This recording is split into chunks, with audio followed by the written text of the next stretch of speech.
তিতা কেৰেলা ভাজি খাই ভাল নালাগে, তিতা কেৰেলা সদায় বইল খাইহে ভাল লাগে। বইল খালে তিতা কেৰেলাৰ সোৱাদটো খুব ভাল লাগে, বেছি তিতা নহয়। বহুত দিনৰ মূৰত আজি মাৰ হাতেৰে মই ভাল পোৱা এসাঁজ খাব লৈছোঁ। এফালে মায়ে খুতুৰা ভাজি দিলে আৰু বাৰীতে তিতা কেৰেলা কেইটামান লাগি আছিলে, সেইকেইটাও আনি বইল কৰি দিলে। গছৰ পৰা কলডিল এটা মই ছিঙি আনি দিছিলোঁ, মায়ে সেইটোকো বইল কৰি দিলে। আৰু এফালে পিঁয়াজ এটা লৈ ধুনীয়াকৈ কলডিলটো পিটিকা কৰি ল'ম বুলি ভাবিছোঁ। এনেকৈ কলডিল বইল কৰি পিটিকা কৰি খাবলৈ বহুত ভাল লাগে। আপোনালোকেও কেতিয়াবা খাবচোন। কলডিল চব্জি খোৱাতকৈ পিটিকাহে খাবলৈ বেছি সোৱাদ হয়।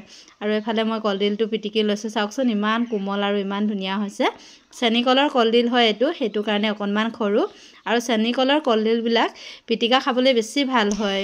আমি বেছিভাগ শাক পাচলি বইল খাওঁ কাৰণে বহুতে ভাবে তেল নাই কাৰণে বইল খায় নেকি। নহয়, আমাৰ শদিয়াৰ ফালৰ প্ৰায় মানুহে বইল খাই বেছি ভাল পায়। আপোনালোকে ভাবিব যে আমি কেইজনীয়ে মাত্ৰ বইল খাওঁ, সেইটো কথা নহয়। ঠাইভেদে মানুহৰ খোৱা বোৱাৰ ধৰণটো বেলেগ থাকে। আমাৰ ফালৰ খোৱা বোৱাটো বেলেগ অঞ্চলৰ লগত নিমিলে।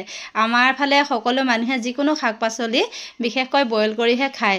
আমিও তেনেকৈ বইল কৰি খাই বেছিকৈ সোৱাদ পাওঁ কাৰণে আমি বেছিভাগ শাক পাচলিয়ে বইল খাওঁ। লাই শাক, ঢেকীয়া শাক, খুতৰা শাক, যেনে পাত শাকবিলাক প্ৰায় আমি বইল কৰিয়ে খাওঁ। কলডিল হওক বা বেঙেনা হওক, লফা শাক, পালেং শাক, এই শাকবিলাক মানে আমাৰ ফালে সকলোৱে বইলকৈ খায়।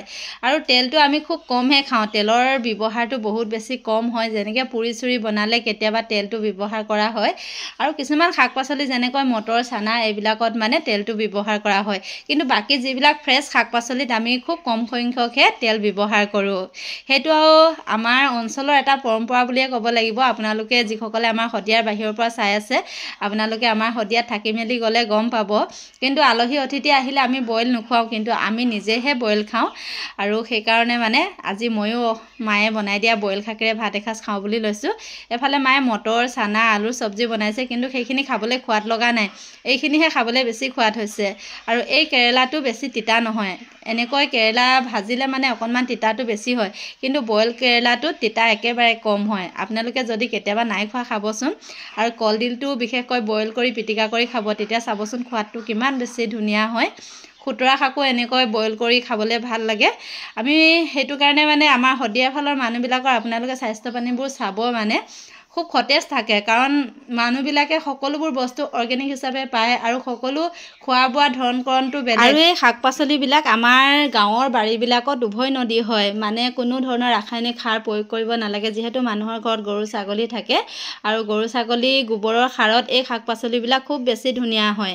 আমাৰ মাহঁতৰ মাটিবিলাকতো কোনো দিন ৰাসায়নিক সাৰ আমি প্ৰয়োগ কৰি পোৱাই নাই। কিন্তু যিবিলাকে ধৰক বহুত ডাঙৰ ডাঙৰ ব্যৱসায়িক ভিত্তিত খেতি বাতি কৰিছে, তেওঁলোকেহে ৰাসায়নিক দ্ৰব্যসমূহ ব্যৱহাৰ কৰে। কিন্তু গাঁও অঞ্চলৰ মানুহে ৰাসায়নিক দ্ৰব্য কেতিয়াও ব্যৱহাৰ নকৰে।